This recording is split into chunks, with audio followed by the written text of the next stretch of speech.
मैं नितेश गोयल गोपालगंज का संचालक आप सभी का स्वागत करता हूं। वर्ष 2024 का आखिरी मंथ दिसंबर चालू हो चुका है। 2025 आने की तैयारी है। गोपालगंज को 2 साल 1 महीने पूरे हो चुके हैं। आप लोगों की सराहना और आप लोगों का जो विश्वास है गोपालगंज पे, उसके लिए मेरे पास धन्यवाद देने के अलावा और कोई मेरे पास शब्द नहीं है। आपकी ही वजह से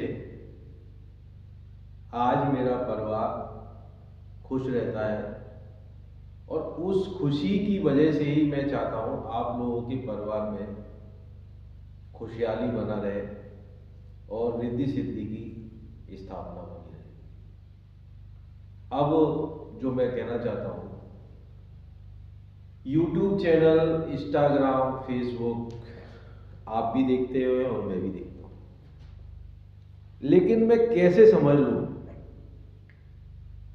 कि आप लोग वास्तव में वृंदावन के बारे में जानते हैं? जो काफी सालों से पहले भी आते रहे हैं या जो आ रहे हैं, ये एक बार जाके दोबारा आते हैं। आप लोगों के अंदर वृंदावन का भाव अभी मुझे पूरी तरीके से नजर नहीं आता है। कुछ लोगों में ही नजर आ रहा है। जैसे कि जब तक कोई चीज तपती नहीं है उसमें निखार नहीं आता है।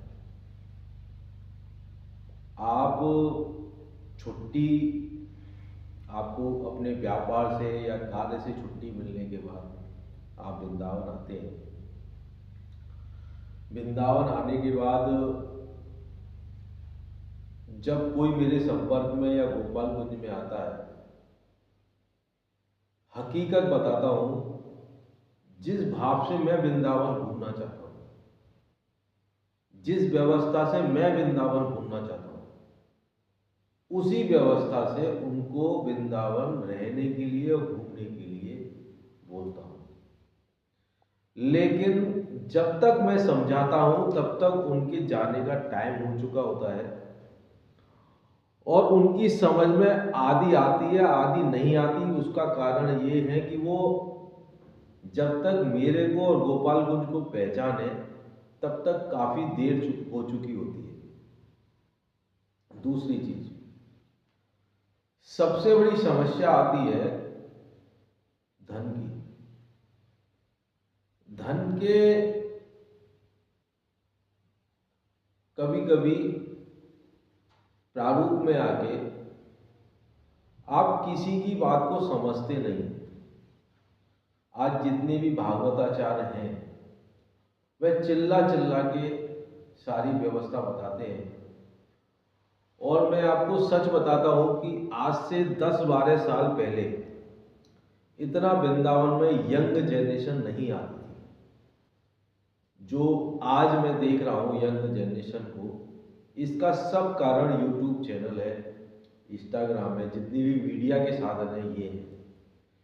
इसके बावजूद भी आप लोगों के अंदर भाव क्यों नहीं आता है?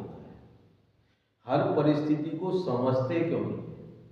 कितना खुल के वो लोग आपको समझाते हैं। मैं तो इतना नहीं समझा पा रहा हूं क्योंकि मैं कोई भागवताचार्य नहीं हूं, इतना शास्त्र का मुझे ज्ञान नहीं है। लेकिन जिस काम को मुझे ठाकुर जी ने दिया है उसको जितना हो सकता है मैं चलाने की कोशिश कर रहा हूं। और गोपालगंज में आने के बाद जो सुविधा बेसिक मिलनी चाहिए केवल वही देने की कोशिश कर रहा हूं।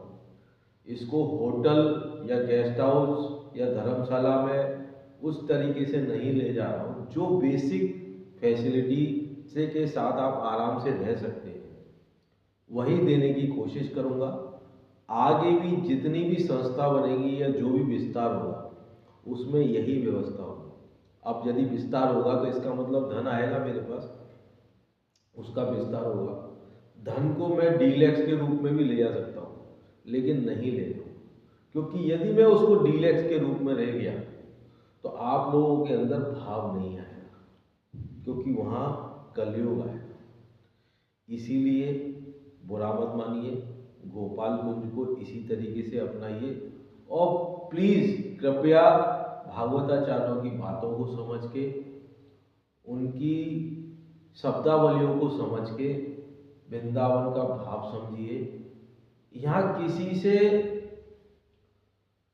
किसी को छोटा ना समझे। ये समस्या आप समझाता हूँ, ये समस्या क्या हुई है, आप हर किसी को छोटा समझ लेते हैं, अपने से बड़ा समझें। आप जब अपने से बड़ा समझेंगे, बड़ा मानेंगे, तब उनकी बातों को अच्छी तरीके से समझ पाएंगे।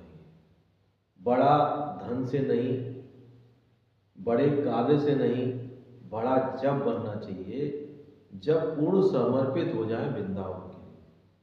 बस बहुत दिन से आपसे वार्तालाप नहीं हुई थी, आज मन किया गोपाल कुंज परिवार से या आने वाले नए कस्टमर से तो कुछ कहने की जिज्ञासा जागी। तो यही प्रार्थना करूँगा, आप लोग वृंदावन आए, बहुत अच्छी तरीके से रहें, मेरे यहाँ रहें, गोपाल कुंज में रहें या कहीं रहें, लेकिन भाव से रहें। राधे राधे।